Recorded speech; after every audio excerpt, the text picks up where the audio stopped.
They all raised their hands one after another. Only one didn't.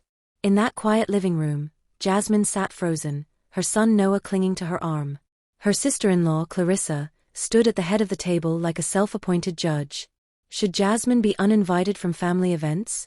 She asked with a smile that hid knives. Hands went up, her in-laws, cousins, even people she barely knew. Every hand except Grandpa Thomas's. Noah looked around, eyes wide. "Mom," he whispered, "why are they doing this?" She smiled through tears. "Thank you for dinner," she said, and walked out. Before that night, Sundays meant laughter. The smell of garlic bread, the clatter of dishes, and Thomas's old country music filling the house. After her husband, Malik, died, Sundays turned into empty echoes. At first, everyone cared. Meals arrived.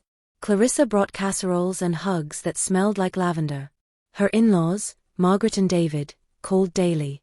But as time passed, sympathy thinned. The texts shortened. The calls stopped. The love faded.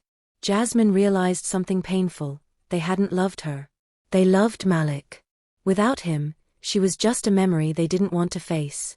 Her son Noah was only 7 when Malik died. Now at 10, he still carried his father's dimples and that quiet, thoughtful gaze. One evening, he looked up from his homework and asked softly, "Mom, why doesn't Grandma call anymore?" Jasmine forced a smile. "Maybe they're just busy, sweetheart. Maybe they don't know how to talk about Daddy yet." He nodded, but she saw sadness sink deep into his chest. That night, she sat alone and whispered to herself, "He deserves family." So when Clarissa texted out of the blue, "Dinner Sunday?" she said yes. They arrived early, dressed neatly. Clarissa opened the door, perfume strong as ever. "You look lovely," she said, brushing her cheek against Jasmine's. Inside, the house gleamed, not a thing out of place. Noah ran off to play while Jasmine stepped into the kitchen. Margaret sliced lemons, pretending not to notice her. David gave a short nod from the couch, eyes on the football game. No hugs, no warmth. Just polite silence. "Need help?" Jasmine offered. "You can toss the salad," Margaret replied, turning away. It was clear. She wasn't family anymore, just a guest. Dinner began with chatter that excluded her. Promotions, vacations, little jokes that needed no explanation. Jasmine smiled and nodded, the way you do when you're invisible. She reached for food last, waiting for others. But she kept calm, for Noah's sake. Then Thomas, kind as ever, pulled a chair beside her. "Glad you came," he murmured. "Noah needs to see that he still belongs." "You too." She blinked back tears. "Thank you," she whispered. For a moment, she believed she might survive this dinner. But Clarissa had a plan, and Jasmine was walking straight into it. Dessert plates were half empty when Clarissa tapped her glass with a spoon. Clink, clink, clink. The room quieted. Jasmine thought she'd announce a family trip. Instead, Clarissa smiled wide. "I think we should talk about the tension in this family." Heads turned. Things haven't felt the same since Jasmine rejoined us.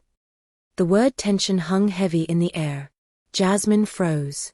Clarissa continued, tone sweet but sharp. "We've all grieved Malik. We've all moved forward. But sometimes, it feels like we're walking on eggshells." Jasmine's fingers tightened on her fork. "What are you saying, Clarissa?" she asked softly. Clarissa's smile widened. "I'm saying maybe, for peace, we should take a vote. Should Jasmine be invited to family gatherings, or not?" Jasmine's heartbeat thundered in her ears. For a split second, she thought no one would dare.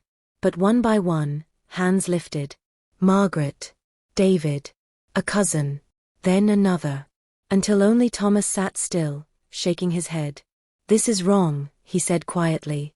No one listened. Jasmine's throat tightened. Noah walked in from the basement, holding a toy car, eyes darting around. "Mom, what's happening?" She swallowed hard. "Nothing, sweetheart. We're leaving." Her voice didn't crack. It was steady, stronger than she felt. "Thank you for dinner," she said, standing tall. No one spoke. Thomas stood as she passed and placed a hand on her shoulder. "You don't deserve this." She nodded silently and walked out, holding Noah's hand all the way to the car. He didn't ask another question. In the car's reflection, Jasmine saw herself, eyes wet, but head high. She had lost a husband once, but this felt like losing a whole world. That night, she didn't sleep. She just sat in the dark. The silence in her apartment was thick. The refrigerator hummed softly as Noah slept beside her, clutching her sleeve. Jasmine's mind replayed every word. Clarissa's tone. The laughter. The vote. She whispered to herself, never again. For years, she had chosen peace over confrontation. She thought silence made her noble. But now she saw the truth. Silence had made her invisible. And invisibility was exactly what Clarissa wanted. The next morning, Jasmine woke up with a new kind of calm. Not grief. Not fear. Resolve. She made tea, opened her laptop, and pulled up old files. Text messages. Emails. Voicemails she'd saved without realizing why. You don't have to come to Noah's recital, Clarissa had written once. It might be awkward. Another said, maybe just drop him off. It'll be easier for everyone. Each message was polite poison, one boundary at a time.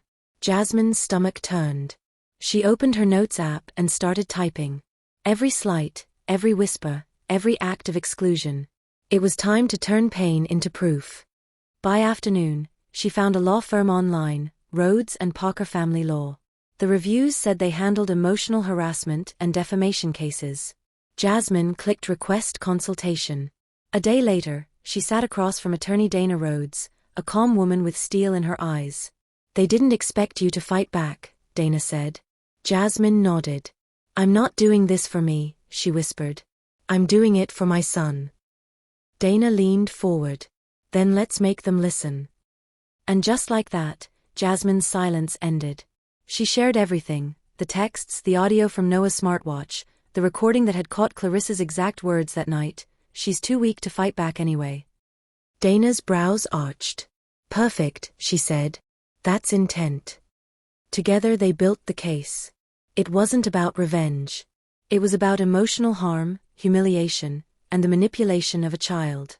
Dana typed swiftly, drafting a cease and desist letter so sharp it could cut through pride itself. For the first time in years, Jasmine exhaled.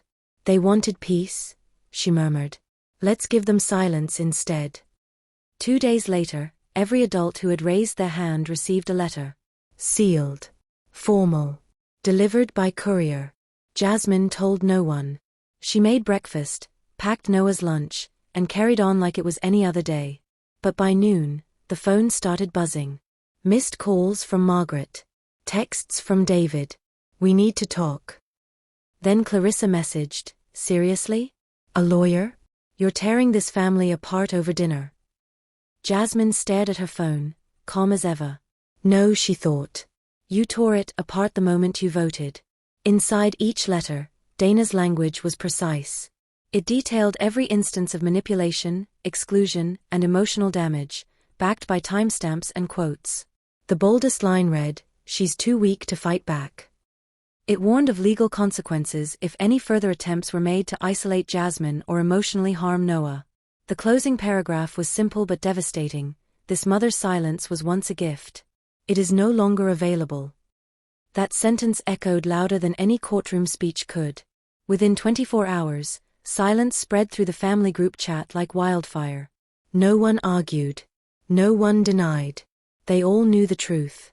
On Friday, Jasmine received a handwritten letter in her mailbox. No return address. Just 5 shaky words, "We didn't think you'd fight." It was signed, Margaret. Jasmine folded it neatly, placed it beside her wedding ring, and whispered, "You never really knew me." That evening, Grandpa Thomas called. "Your lawyer scared the daylights out of them," he chuckled. "Clarissa's been quiet as a church mouse." Jasmine laughed softly for the first time in months. "She deserves worse," she said. Thomas sighed. "Maybe. But I'm proud of you, girl." That weekend, Noah asked, "Mom, are we going back there?" Jasmine shook her head. "Not for a while, sweetheart." He smiled. "That's okay. Can we go to the beach instead?" "Yes," she said, smiling fully. The beach sounded perfect. Waves over words. Peace over politics. Freedom over false family. 3 months passed. No calls. No invitations. No apologies. But for the first time in years, Jasmine felt free. She didn't wake up bracing for judgment. She didn't have to decode fake kindness. She didn't have to walk into rooms where love was conditional. Most importantly, Noah was thriving. He stopped waiting for birthday cards that never came. Together, they built new traditions: donuts on Sunday mornings, walks by the lake, laughter that didn't need permission. She looked at him one day and thought, this is what healing looks like. Jasmine started therapy, something she once thought was for broken people. But her therapist smiled gently. "You're not broken," she said. "You're just tired of bleeding quietly." Through those sessions, Jasmine named what had happened: emotional abuse disguised as civility, manipulation wrapped in smiles. She realized the vote wasn't sudden, it was the finale of a long campaign to erase her. And finally, she forgave herself for staying silent so long. "I wasn't weak," she told her reflection. "I was patient." Now, she doesn't crave revenge. Healing has made revenge unnecessary. Strength, she said in her latest video, isn't yelling in a room that refuses to hear you. It's walking out, and knowing the silence that follows is respect, not fear. Her viewers flooded the comments with empathy. Some said, "You did the right thing."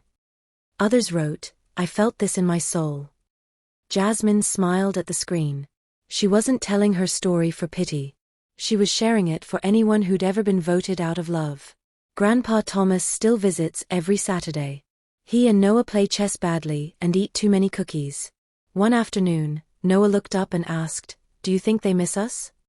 Jasmine paused. "Maybe," she said. "But missing someone doesn't mean you treated them right." He nodded, wise beyond his years. She watched him smile, the sunlight soft on his curls, and realized something: she hadn't lost a family. She'd escaped one. "If you've ever had to walk away to protect your peace," her voice said to the camera, "then you already know that's power."